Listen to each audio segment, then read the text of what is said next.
This is a look at file video, but get this. Central California has had a whopping 18 earthquakes in just 24 hours. The first one struck Sunday night. The last one hit Monday morning. All the tremors were small. The strongest had a magnitude of 3.7. Now, the U.S. Geological Survey says it's not out of the ordinary. It's called an earthquake swarm. They usually strike in earthquake-prone areas, then stop. Experts say it's not a sign a bigger one is on the way. In fact, Yellowstone had a swarm in 2010 that produced more than 2,000 quakes in a matter of weeks.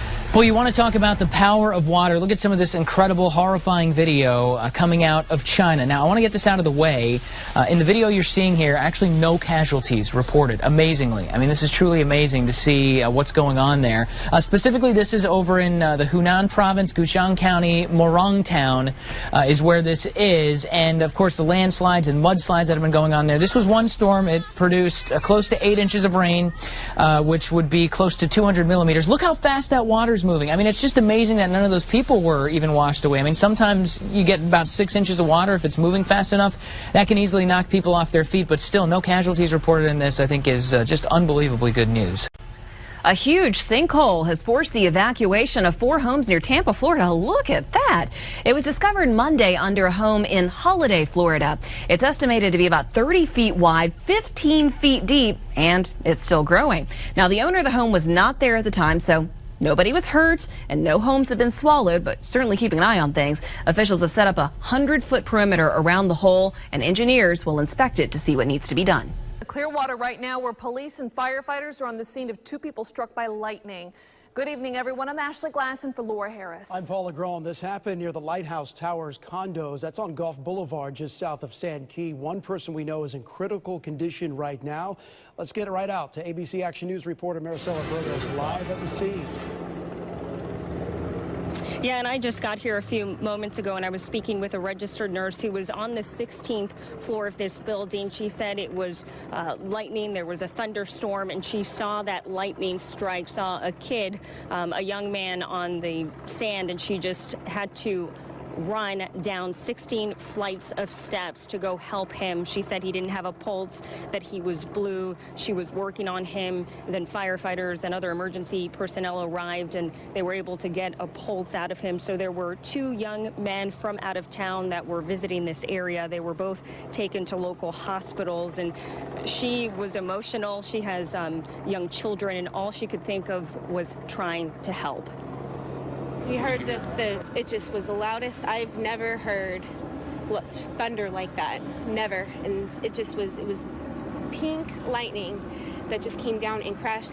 The whole ground lit up, everything lit up. Like, I don't know if anybody else saw the boy get hit, but you couldn't really see. The light was incredible. An update we were hoping would be much different. Word that a hiker struck by lightning near Flagstaff has died. He's just 17 years old. This is at Humphreys Peak. It's believed it's the first lightning-related death of the year in Arizona. 2 other teens also hurt. They are expected to be okay. We're told all of them are from Tempe. Extreme heat broiling the central U.S. is moving east for the weekend.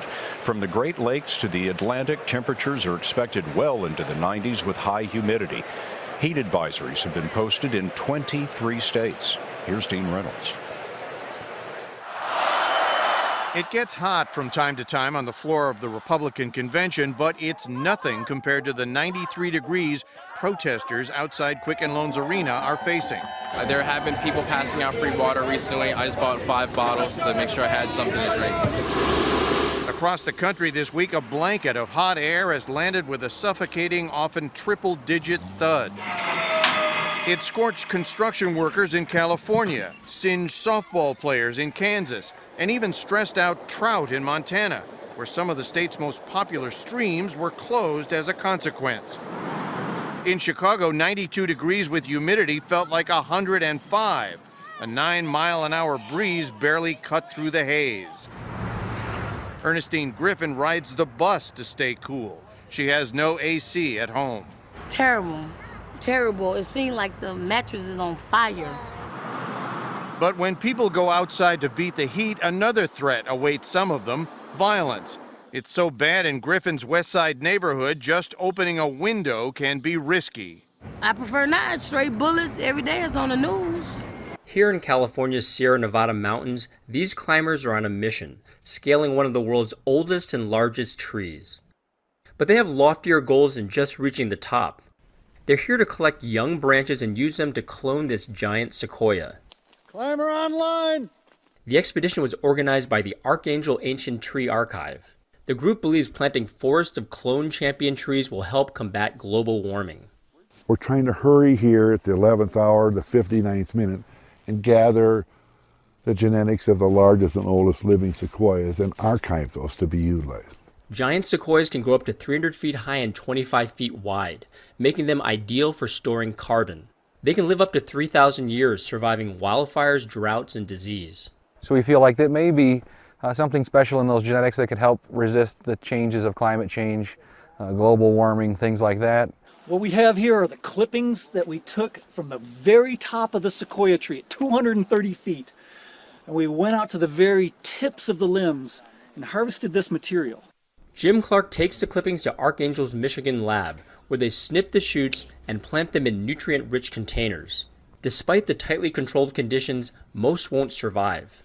But the ones that take root grow indoors for several years before they're ready to plant. The genetics don't change. This little tiny tree will be exactly the same genetically as the mother tree.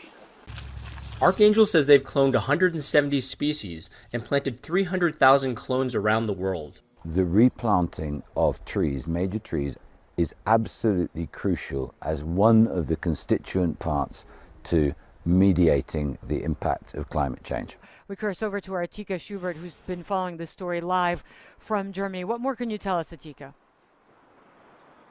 Well, Hala, two of those passengers are actually still fighting for their lives. It was a brutal attack. But as you point out, investigators are still trying to piece together exactly what happened and how apparently this young refugee was able to make contact with ISIS. He was a 17-year-old Afghan refugee, arrived here about a year ago, was living with a host family when he carried out the attack. He was described as a quiet loner, didn't really stand out in any way, and certainly didn't express any extremist views. But clearly, as we've seen from this video, he was somehow in touch with ISIS. In the video, he brandishes a knife. He also claims to be a soldier of the Caliphate on a, quote, martyrdom mission.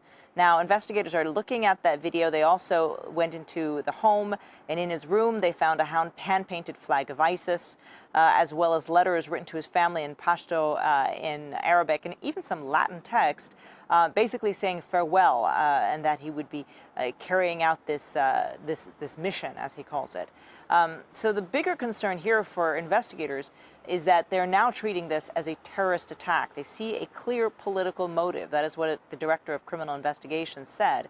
So they've got to now look at whether he contacted ISIS online or whether there is a wider network here in Germany. All right. And Atika, I know you were just in Nice reporting on the attack there.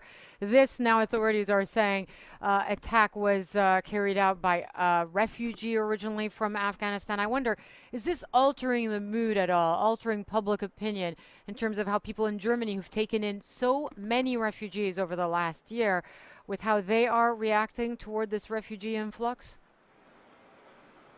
Yeah, taken in more than 1 million refugees in the last year alone. I think this plays into those fears of more terror attacks, of possible rise in crime. But I think that's also why officials here have been very cautious before defining it as a terrorist attack. They're really trying to make sure that they take careful steps to figure out what the motivation was, whether or not he had a wider network. I think there's a different mood here than we saw in France, for example, where the anger on the streets is very palpable, especially during the memorial. I really felt a difference there in France. But it's interesting to note that in that video, the attacker apparently cited the French attack. He said, you know, I will carry out an attack that will make the French attack pale in comparison, essentially. So it's interesting that he said that he also cited that. We aren't getting the same public reaction here as you're seeing in France. In the most secured gathering in the United States, patrolled by 3,000 police, dozens of Americans are packing heat. I'm not here for violence. I'm here for peace. I would use it if I had to. It would have to be dire circumstances. Like what? Like if I saw a cop getting shot, it would be a dire circumstance. Although guns are banned inside the Republican National Convention, Ohio's police union has asked the governor to ban weapons outside. The governor said he can't. The right to bear arms is in the U.S. Constitution. One of the things that makes the Republican National Convention in 2016 a little different is that it happens in Cleveland, in the state of Ohio, which is an open carry state. That means people can openly carry their weapons. So as we were walking down the street, we found some people to ask about that. These are the West Ohio Minutemen, and they are making a Second Amendment statement. That's the amendment of the Constitution that allows people to bear arms. We're here to support the police, and if anything was to go sour, you know, we're here, you know. You know that attack in Nice with the truck driver, the guy who had a gun in a truck. You think things would have been different if people had been open carrying there? Let one guy come down this street, plowing people over. It would have made a difference. Real quick. Stop Trump! Stop Trump! For days, hundreds and soon likely thousands of demonstrators have descended on Cleveland to protest against Donald Trump. The open carriers are among hundreds of demonstrators in Cleveland speaking out in favor of Trump. There are ralliers for Trump, even bikers for Trump. I believe there are people for their own political agendas that they're selling out America, that they don't believe in the capitalist and also they don't believe in the republic. And we're getting too far from our Constitution and from the principles and beliefs that America once founded upon. And then there was Todd Thomason, who drove 3 days from Florida in his Trump truck. So I decided to put my money where my mouth was this time. And, you know, it really worked, too, on the way up.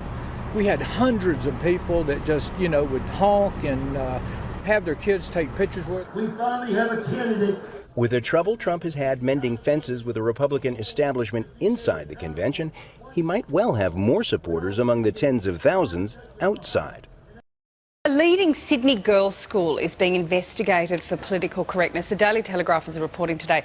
Teachers at Cheltenham Girls High have been told to stop calling the students girls, ladies or women. Instead, they have to use gender-neutral terms, I guess, like, you know, good morning humans, female humans. Is this ridiculous, Ron? Oh, look, boys are boys, girls are girls, and never the twain shall meet. Look, I'm against this blancmange of androgyny that we're trying to create in our society.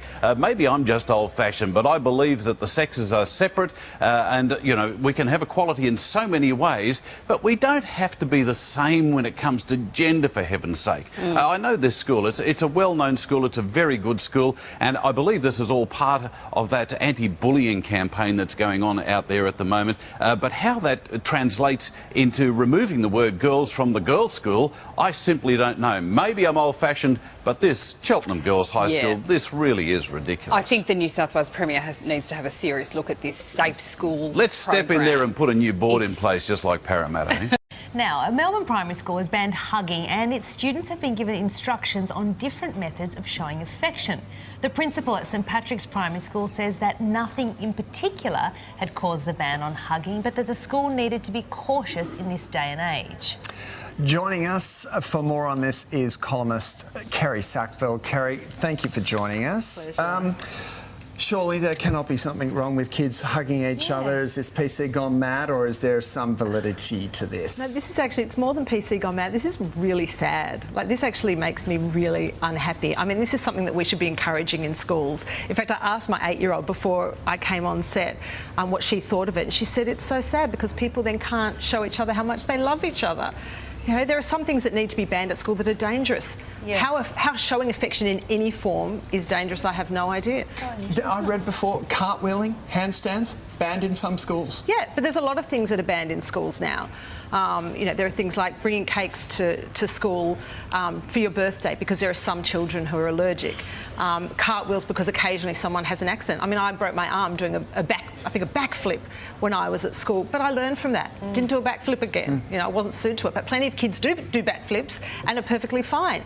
And yes, there'll always be a child who's uncomfortable with being hugged, but unfortunately, kids need to grow up and learn skills to deal with things that they're not comfortable with. So no more backflipping at parent-teacher night, Kerry? Oh, I still backflip at parent-teacher night, just not in the playground. Kids aren't allowed to. Yeah. Do you think, is it the parents possibly going to the school and saying, listen, we don't want this to happen, or is the school just saying, we don't? Like, who's deciding? It's hard to tell, but I think there is such a level of fear now about what's okay and what's not, and you know, what potentially can lead to any kind of, you know, litigious situation. And I know, for example, when there's episodes of bullying in school, the schools are getting involved. Schools have been sued for you know, episodes of bullying in schools or aggression in schools, and I think principals in particular are really scared. And so that's a climate of fear that we're being encouraged to, I guess, perpetuate in this situation. 10 people in police custody in Brazil this morning suspected of plotting a terror attack against the Rio Olympics. Police made arrests yesterday in 10 Brazilian states. They found the group's leader in a city in the south of the country. Ben Tracy was recently in Rio to look at security concerns there. Ben, good morning. Good morning. So this was actually the first operation against a potential terrorist cell in Brazil's history. The 10 people arrested were all Brazilian. They are believed to have pledged their allegiance to the Islamic State, planning to launch their attacks during the Olympics. With the eyes of the world focused on Rio, the Olympics present an irresistible target for terrorists. Brazil's defense minister says the men arrested were in the preparation phase of their plot, although no particular Olympic site was mentioned. Authorities say the men were involved in an online group called the Defenders of Sharia, did not know each other personally, but were talking about getting weapons and martial arts training. So there is a concern about terrorism. Robert Mugga is a security expert based in Rio. Given the fact that Brazil has not had to deal with international terrorism, has a massive land border, is there a particular risk here? It's true. Brazil is an enormous continent-sized country. There's no surveillance or engagement over many of the informal areas of the country. You've got a number of countries on the border in which we know goods, illegal goods are being trafficked regularly. Brazil's federal police are monitoring about 100 people for possible links to terror groups, mainly along the border with Paraguay and Argentina, where weapons easily and often flow into the country. For the past week, Brazil's security forces have been conducting high-profile drills in Rio, training for attacks on the city's trains and airport. 85,000 police and soldiers will patrol the city during the games, due in part to a recent surge in muggings and shootings in Rio. But these new arrests make it clear that Rio will have to be ready for multiple threats. In today's world, you never know. The distributed nature of these terrorist threats are such that, you have to be on guard. ISIS recently started using encrypted messaging services to spread propaganda aimed at recruiting and radicalizing Brazilians. They have gone so far as to advise them as to how to get weapons and suggested using toy drones to drop explosives on Olympic sites. Just obtained some new video showing a Tampa police officer tasing a man who refused to leave a Pokemon Go meetup overnight. Take a look. Get on the ground. Put your hands behind your back. Get on the ground. Put your hands behind your back. Officers told around 150 people at Ballast Point Park to leave around 10:30 last night, but they say David Mastrotaro Bermud refused and shoved one officer. That's when police tased and arrested him. You can watch the whole video right now on our Deadly ABC takedown on a city bus. Dramatic video showing the suspect allegedly trying to grab a police officer's gun. Here's ABC's Kana Whitworth. Tonight, the terrifying video just released showing an intense struggle between police and a kidnapping suspect. Authorities say last month's incident started when Miguel Chavez Angles jumped on a bus in Oklahoma City trying to run from police. Trying to save the passengers, the bus driver, John Mobley, pulls over. Everybody off the bus. People scurry off, including 2 women pushing baby strollers. Watch as police move in, guns drawn, driver still inside. The man tries to throw the fire extinguisher, then goes for the officer's gun. A shot is fired, nearly hitting the driver. When I seen that bullet go by my leg, I jumped off the bus. Another officer rushes in, shooting and killing the suspect. David, both officers involved are placed on restricted duty, pending an investigation by the Oklahoma County District Attorney. Next to a deadly plane crash right into an American neighborhood, a home engulfed in flames. The pilot was killed. ABC's Alex Perez is on the scene outside Chicago. Complete chaos in this suburban Chicago neighborhood. There's no one inside. Oh my God. A small plane crashing right in the middle of the street in Plainfield, Illinois, igniting a fireball that neighbors say could be seen for blocks. The impact causing an explosion, engulfing the side of this home in flames. Andrew Maximic was fishing nearby and recorded this video. Oh, I felt the heat over there. I heard the plane flying very low, and that's when I looked up and seen it coming down very fast. Patty Daniel was inside the home in the living room, dozing off, when suddenly it seemed the whole house was about to come down. It got really loud, and next thing I knew, the whole side of the dining room just blew open. The aircraft first took off in Florida and was headed to Wisconsin. Officials believe the only person on board, the pilot, was killed in the crash. We are very fortunate to have a plane crash in a crowded residential neighborhood like this and to not have any additional injuries. And David, you can see what's left of that plane in the middle of the street here. The NTSB is on the scene collecting evidence, trying to piece together what exactly went wrong here. Turkey is declaring a 3-month state of emergency. The decision coming after a 5-hour meeting of the country's National Security Council, chaired by President Tayyip Erdogan. It will allow Ankara to suspend laws and widen a crackdown on suspected government opponents. But Erdogan says it is not a suspension of democracy. The purpose of the state of emergency is to be able to make the most efficient steps to remove this terror threat as soon as possible, which is a threat to democracy, to the rule of law, and to the rights and freedoms of the citizens of our country. About 60,000 people now detained or suspended from work in Turkey following the weekend's coup attempt. The number includes soldiers, civil servants, teachers and judges. 99 generals charged with taking part in the failed putsch. Now the government will be able to suspend rights and freedoms as it sees fit. But Erdogan has sharp words for overseas critics worried about a lurch to authoritarian rule. In the face of those incidents, they have no right to criticize this decision that we have made. They should look first at their own selves. We don't want the appreciation of anyone. They should simply stay out of our way. This nation has the might to determine its own destiny. Everyone should know that.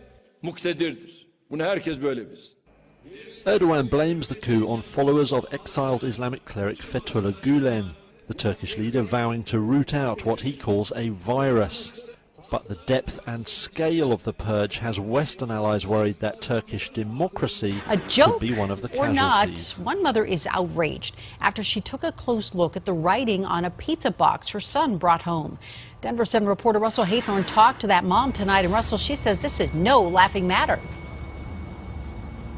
And she says it's outrageous. There aren't checks and balances in place to ensure this kind of thing never happens. The pizza came from this Papa John's in Green Valley Ranch, topped with a racial slur.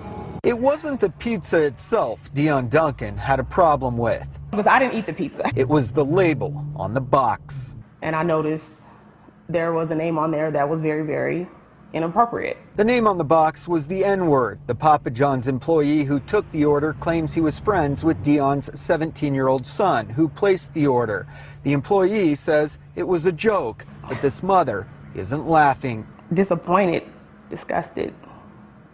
It's uncalled for because it's not my son's name. Papa John's issued Denver 7 this statement. This action is inexcusable. We sincerely apologize for the insensitive behavior of this individual, and we have terminated his employment. That was the first step. Duncan suggests there should be further action, more training, and perhaps a broader internal investigation. It's never acceptable. It's not a game. It's not a joke when it comes to your workplace or just anywhere.